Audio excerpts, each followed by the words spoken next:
Hello, I hope all is progressing well. Welcome to I Don't Know, We Can Talk About It, where we discuss myriads of topics civilly, reasonably, and responsibly. My name is Kevin Dufresne. Our first topic is about finding, hiring, and retaining teachers. I find what's happening in the article is really sound to what is relevant to what is happening in many societies beyond America, where individuals might be in an environment, in a city, in a town, in a state, and are accessible to employers that are hiring. The reason I like what the school is doing is because the school is finding individuals in a way that I feel connects with how employers, some already are to be finding individuals, though from academia, individuals that are seeking to actually work in a particular field, seeking to work with a particular skill or build a particular skill set. Bringing individuals in a training capacity through an apprenticeship, not simply an internship, especially if an employer may be able to afford the cost of training, having an individual as an employee may prove extremely valuable, not only for a locality, though for relationships that may be building bridges for futures in a way that doesn't seem as though individuals are only going to be seeking after a certain point, and an employer is like a barricade selectively choosing who to bring in on a basis that may not be exactly what an employer may be looking for, better to say, may need. What I find valuable about setting up a system, not simply for applying, though for training individuals to mold individuals well into a particular space, a particular environment, grounding individuals into the environment, the culture, helps enliven the process of hiring as well as retaining. Of course, a working environment to be sound with what makes the best growth for what is from the environment may vary per company, may vary per environment. In connection with school particularly, I find having individuals be able to grow, receiving the financial support makes the environment not only sustainable, though effective economically for what is in connection with that particular environment. Of course, assessing one employer in such a way is wonderful, though connecting a larger economic understanding requires multiple employers to be operating similarly. in such a perfect world, one may be living in a city, a state that basically is affordable and supporting from within, as well as embracing what varying changes become permanent. For example, if an individual from one state moves to a particular state, the state is ready to integrate the individual well in a way that is not invasive, though supportive of not only the individual, though the economy of the state, because of the parameters set for an individual to succeed well. And I feel that is wonderful when at large processes can be so, though considering the variances between employers, I really find the actuality of the happening to be wonderful when so arises. Our next topic is about vaping. Vaping is a form of intoxicating oneself if an educational environment is accepting of vaping. Then how does an educational environment set any standard about intoxicants? I feel as though any intoxicant needs to be with a label as well as an age limit. I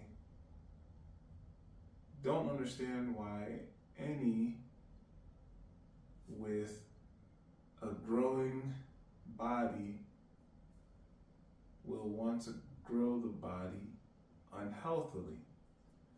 Though I am understanding that individuals have different lives and may proceed to act in particular ways for varying reasons. Vaping is in connection with another form of intoxicant. And the intoxicant I'm referring to branches in terms of pleasing to the eye and seemingly feeling good though unhealthy, seemingly tasting good though unhealthy, seemingly smelling good though unhealthy. Marketing any intoxicant that seems to be tasty, smelling good, making one feel differently, though this is not healthy, is a part of the conversation of how to ensure youth are not finding products of the sort to be so appealing, so the youth don't invest in what might be problematic early on, especially if one's body, if one's mind is not ready to handle whatever intoxicant one might be seeking to purchase, that one might be imbibing. I use the term intoxicant to refer to any substance that may affect one in a way that is not necessarily healthy, especially at a particular point in one's life and one's growth.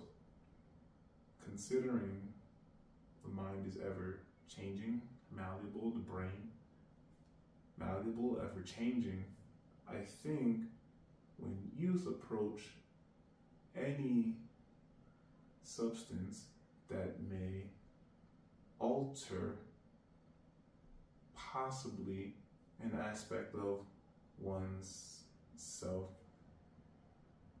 then assessing how an intoxicant is an intoxicant or what a substance is doing is very, very important to acknowledging what might be going on with an individual in connection with a particular substance.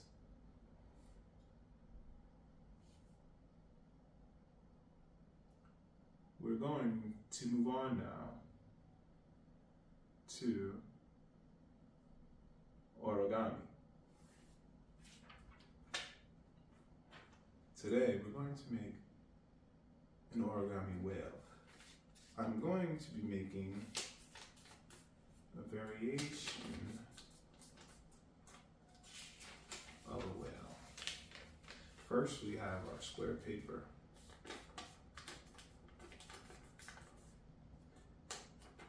Folding in half, then one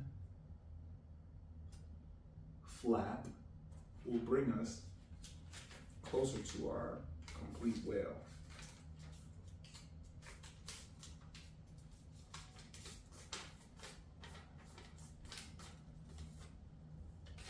We'll have something of a kite.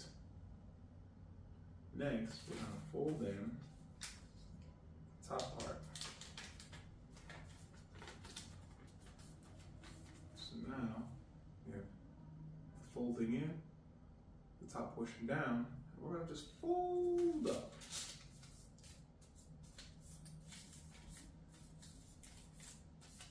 Afterward, we have what looks like an ice cream cone on its side. What we'll do next is we're actually gonna take our tail and we're gonna bring it to fold.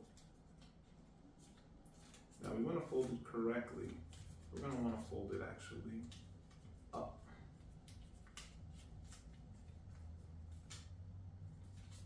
And the next thing is we're gonna take our nice reversing fold and bring it here.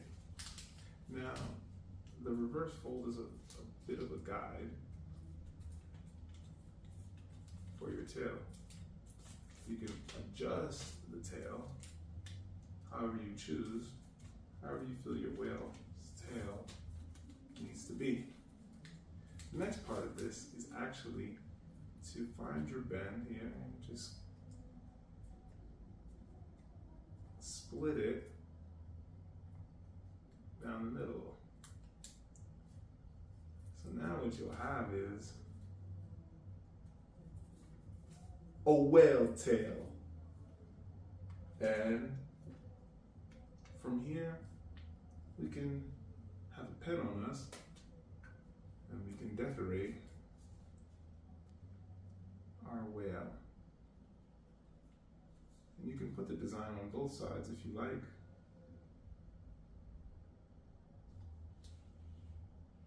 Whatever your design is.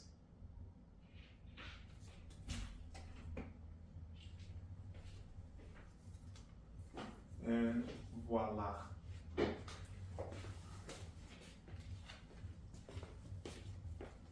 We have our whale.